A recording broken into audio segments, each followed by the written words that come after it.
All right, if you have your Bibles, go ahead and take them out. Let's get into God's Word today. Amen. Go ahead to the Old Testament and turn to 1 Samuel chapter 15. 1 Samuel chapter 15. Well, if you've been here for any length of time, you know, typically I work through some series of messages. And we started a new series last week called Knowing God's Heart. How important is it to know God's heart? And I think sometimes we have a false perception of who God is, and we base our perception of who He is on our parents, on other leaders in our life, people who have poured into us. And sometimes that can be a good perception, but sometimes it can be tainted. And oftentimes, some people can look at God and think that He is a harsh God, an unloving God, because it's based on your own personal experiences on the earth. And those are false. Those are lies from the enemy. And so it's always good to go back to the basics and understand who God is and know His heart. And so last week we discussed our worth and our value based in God.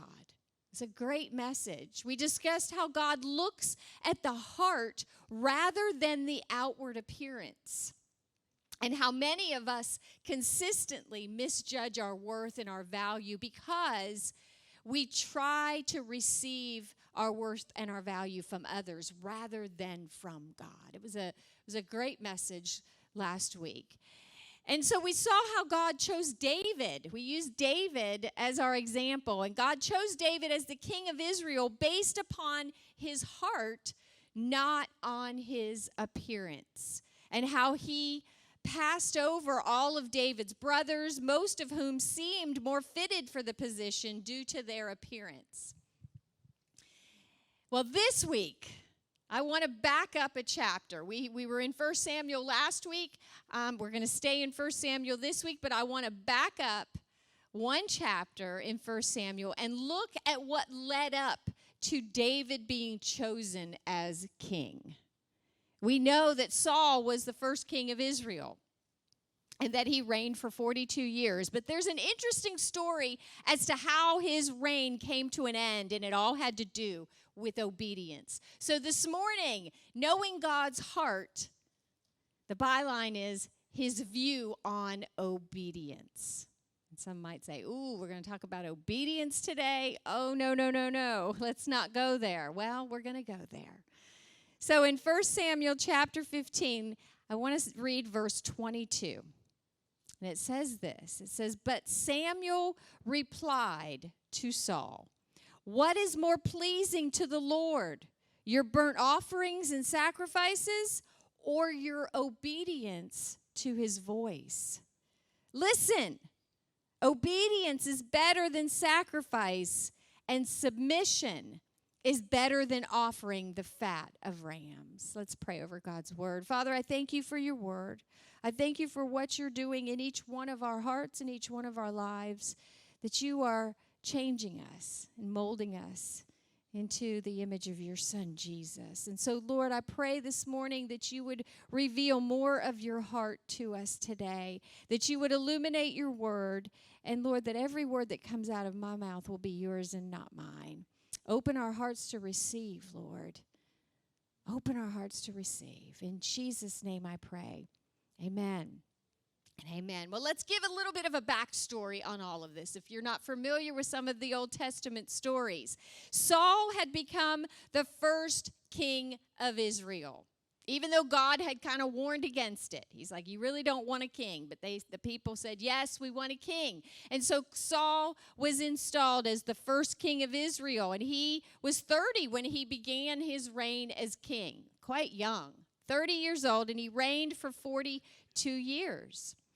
Well, there was this man named Samuel, and Samuel was a judge. Samuel was before kings, there were judges, and Samuel was the last judge. And he continued to speak into Saul's life and give him spiritual direction and words from the Lord. Saul was disobedient many times to God's commands. And the final disobedience came when Saul, at the Lord's command, went in to destroy the entire Amalekite nation.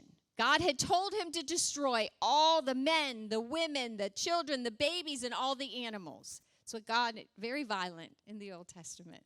And so God told Saul to go in and destroy this whole nation. And so Saul and his men went in. They killed everyone and everything except the Amalekite king, whose name was Agag, and the best of all the animals. And you're still in 1 Samuel 15. If you go back to verse 9, it tells us what happened. It said, Saul and his men spared Agag's life and kept the best of the sheep and goats, the cattle, the fat calves and the lambs, everything, in fact, listen to this, that appealed to them.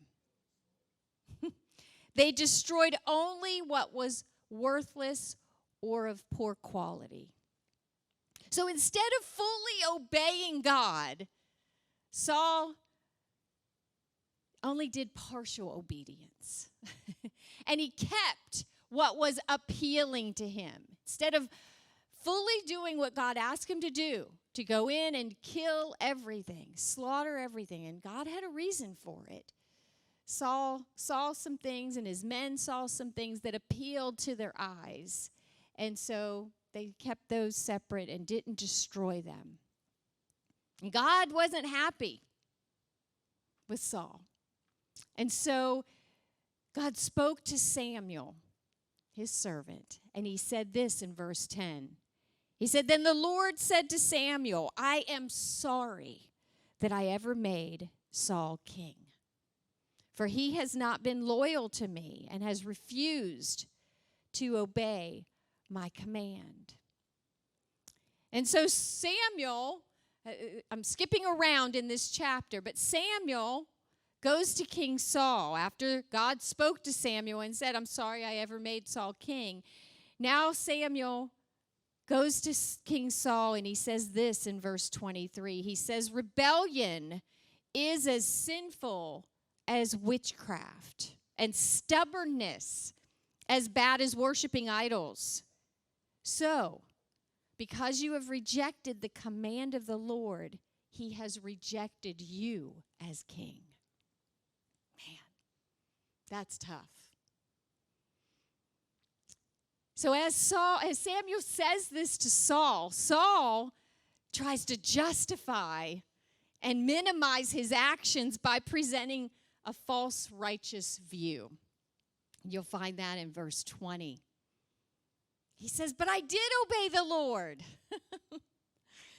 Saul insisted, I carried out the mission he gave me. I brought back King Agag, but I destroyed everyone else. Then, now listen to this, then my troops brought in the best of the sheep and the goats and the cattle and the plunder, so that we can sacrifice them to the Lord your God in Gilgal. There was a word that stuck out to me in that verse, many words. But the very end where he said, we brought it all back to sacrifice to the Lord your God. That shows us Saul's heart. In other words, Saul was saying, look, I'm so righteous. I'm so much wiser than God. I brought back the best of the best so that we can offer it as a sacrificial offering to God. Trying to justify his disobedience. Trying to justify his partial obedience. And this is where Samuel says back to Saul, the verse that I opened with. In what verse was that? Verse 22, he says, what's more pleasing to the Lord, Saul? Your burnt offerings and sacrifices, or your obedience to his voice? Listen, he said, obedience is better than sacrifice, and submission is better than offering the fat of rams. So the 3 points that I want to give you this morning out of this portion of Scripture is this. Number 1, obedience is better than sacrifice. And a lot of times we can't understand what sacrifice is because we don't work under a sacrificial system like they did. For everything that they did wrong, to be cleansed, to be purified, to be made righteous, they had to offer sacrifices. Spotless animals. They had to offer those regularly at the temple. And then the shed blood of these perfect animals would make them right with God temporarily. And we have a hard time understanding that. We don't work under that kind of system. And we know that we're supposed to be obedient to God. But when I say to you, obedience is better than sacrifice, you're like, okay, Wendy, I don't really get the comparison here. Well, let me tell you in some other words. You shouldn't try and bargain with God. Let me just put it simply. You should never try to bargain with God. You know, like when you tell your child, and I had this picture in my head. You know, we had 4 little ones that are grown now. We've got 5 grandchildren. But when my kids were young, I expected them, Nat and I expected them to be obedient.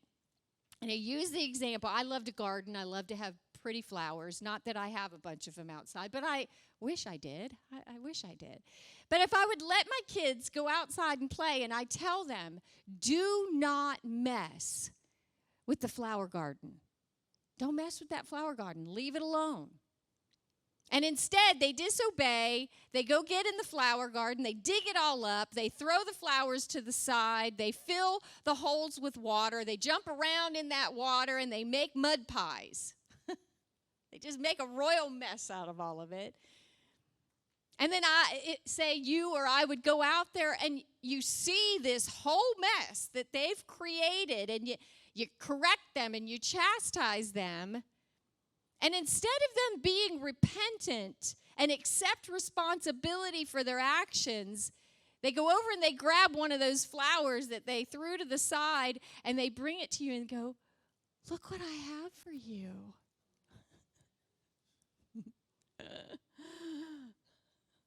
That's the mental picture I want to give you today.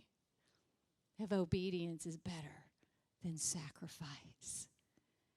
You see, that's them trying to offer me a sacrifice or a peace offering instead of obeying me in the first place. And that's exactly what King Saul tried to do with Samuel and with God. Instead of accepting responsibility and being truly repentant for his actions, he tried to falsely cover his tracks, and he tried to be a really slick salesman. But God knew his heart. God knew his heart.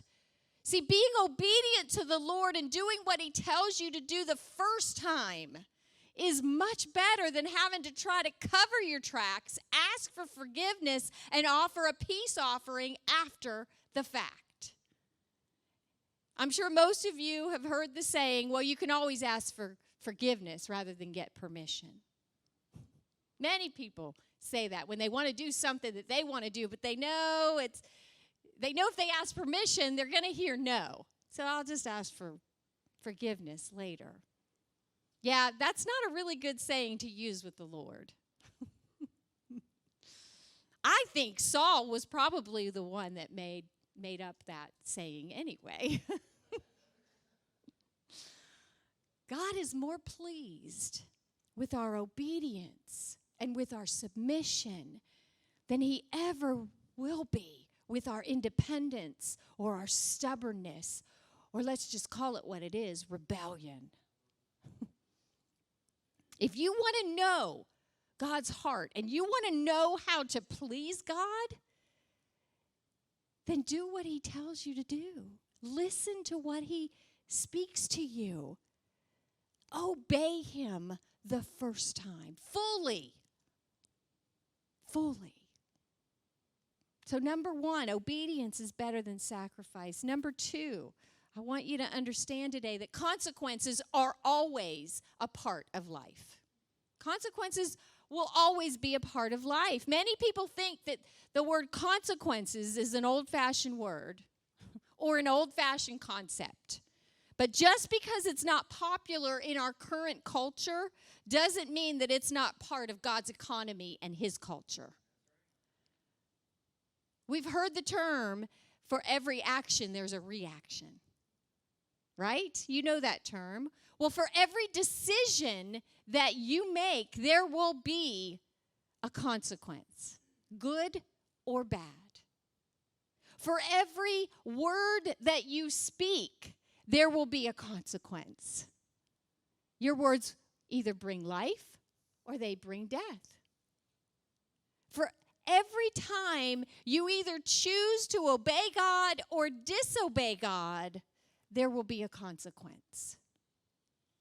Blessings or loss of blessings. By the way, partial obedience is still disobedience. If my children went out there and only dug up one flower plant, not all of them, that's still disobedience. A lot of times we're like, well, I partly obey. No, partial obedience is still disobedience. So if you obey God, blessings will flow in your life. If you disobey, consequences follow, which is usually loss of blessings. Now listen to this. We go back to the story. If Saul had chosen to obey God, what would have happened?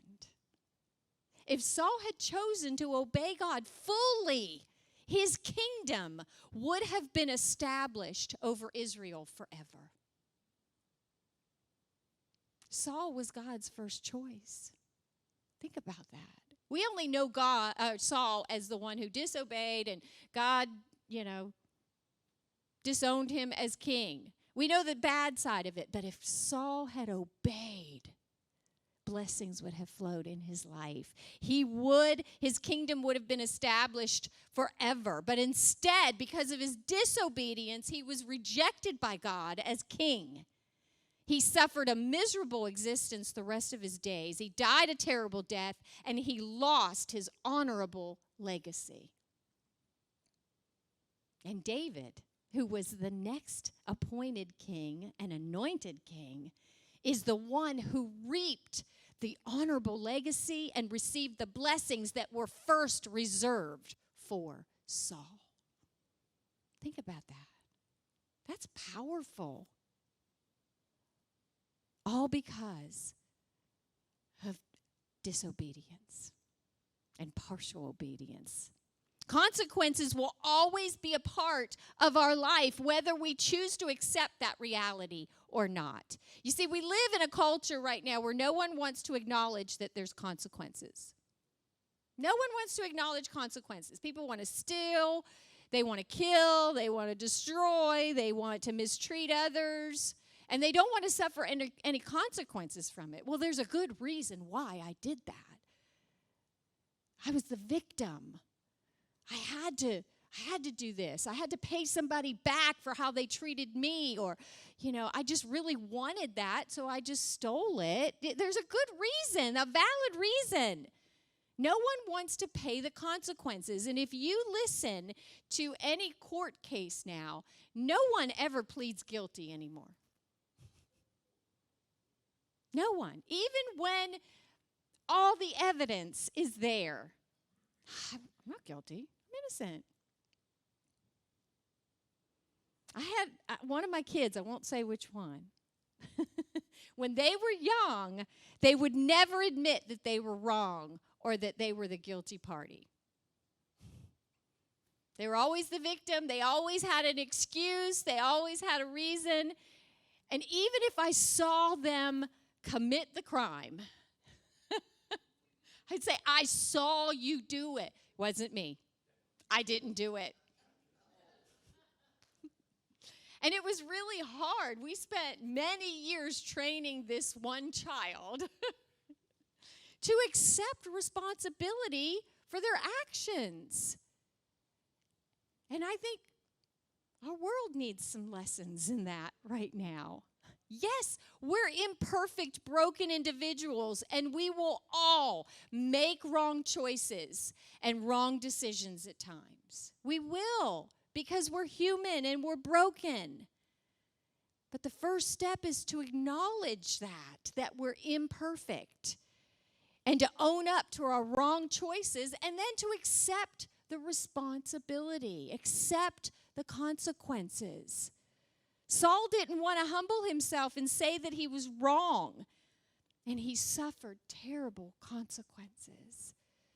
After, I'm not going to read the whole chapter to you, but after Samuel said, look, God has rejected you as king, then Saul was like, oh, I'm so sorry, I repent. He was sorry then, truly, but it was too late. If he had accepted responsibility from the beginning, the outcome would have been so different. David went on to become king, and you know the story. David made some wrong choices too, but he owned up to them. He humbled himself, he repented, and he asked God for forgiveness. And the thing is, he still suffered some really bad consequences and some heartache because of his wrong choice.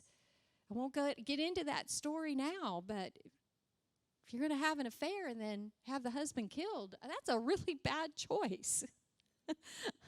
That's bad. And he suffered consequences from that wrong choice, but God didn't reject him and remove him from his position as king because of David's repentant heart. So we need to understand that consequences are part of our life. Number 3, obedience shows your love for the Lord. Obedience, let me say that again. Obedience shows that you love the Lord. When you love somebody, you want to please them, right?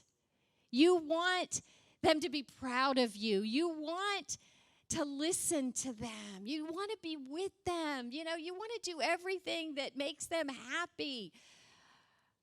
When you really love somebody, that's how you act.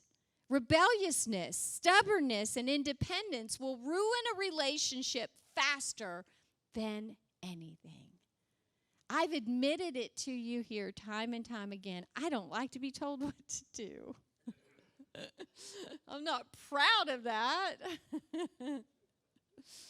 I have an independent streak. And there are times that Nat will give me his opinion and tell me what he thinks I should do. And everything in me, my human nature, rises up. And I want to say, don't tell me what to do.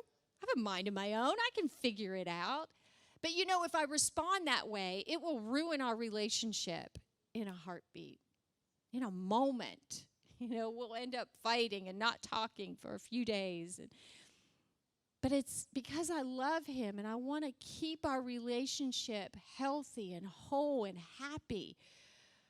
I have to put down my imperfect human nature. Say, okay, let me hear what you have to say. Let me have an open mind and let me move forward with this. It's the same way in our relationship with the Lord.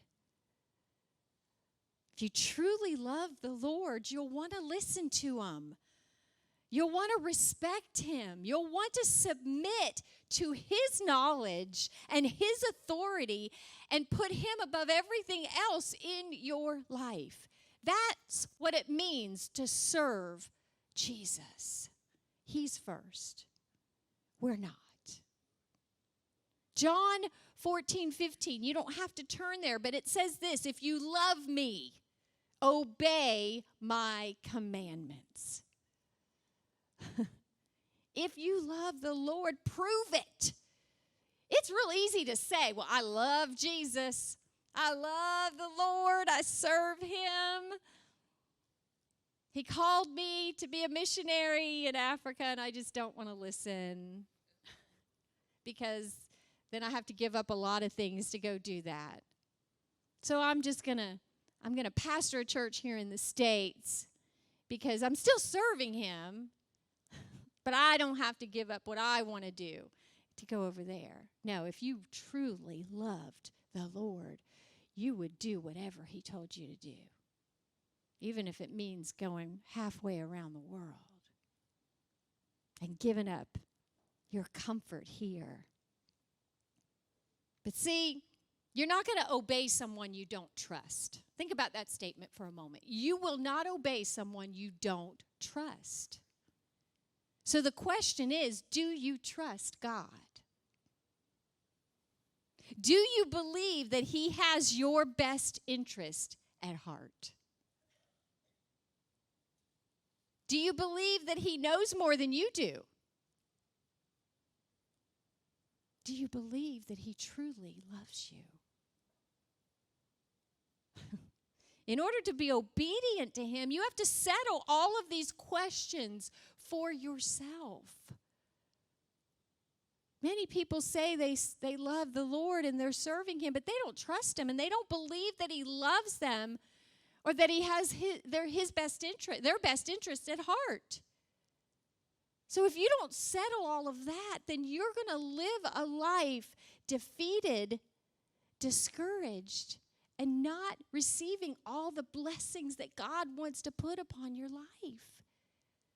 If you'll finally just relinquish and say, Lord, I love you and I'll do whatever you tell me to do, that's a huge statement. It's a huge statement, but if you really mean it, man, that's life-changing. And the fear of the unknown gets the best of us. But we have to shift from it being fear to saying, my, what are the possibilities? If I relinquish everything to the Lord, what an exciting adventure and possibility and blessings are ahead for me. Not the fear of the unknown. I told you guys, I never wanted to be a lead pastor. I was like, Lord, I just love being in that support role. I love being an associate. It's all good. I don't want the responsibility. I don't want the weight of everything that a lead pastor has to go through. I don't want to hear the naysayers that are so plentiful. I'm still serving you, Lord, and I'll support somebody else. But when the rubber met the road and he said, Wendy, this is where I've called you, I had a choice. Lord, do I trust you? Do you have my best interest at heart? I had to answer those questions for myself. And I said, yes. Is it a bed of roses? No. But has God blessed me over and above what I could imagine? Yes. Yes, yes, yes. It's a wild ride, but it's a fun ride. I chose not to live in fear of the unknown. I chose not to stay comfortable. I chose to obey God. Oh, there's going to be other opportunities where I'm still going to struggle obeying him. But in that one situation, I have obeyed him. If you think you're better than God, smarter than him, more talented than him, more trustworthy than him, then you're going to have a hard time being obedient to him. Let me say that one more time for you to hear. If you think you're better than God, if you think you're smarter than him, more talented than him, and more trustworthy than him, then you're going to have a hard time obeying him. You have to put God back in his rightful place. He is God, the maker and creator of the universe. There is no beginning, there is no end to who he is. He is awesome. He is majestic. There aren't even enough words in the English language to describe God. We have to put him back in his rightful place on that throne. And we're not equal to him at all. We are his creation. He created us. With this, the word of his mouth, he created us. Who are we to think that we're better than him? That we're smarter than him? that we're more trustworthy than him.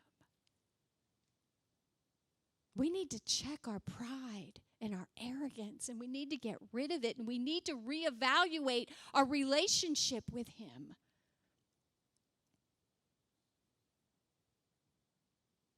If we truly love the Lord, then we will obey him.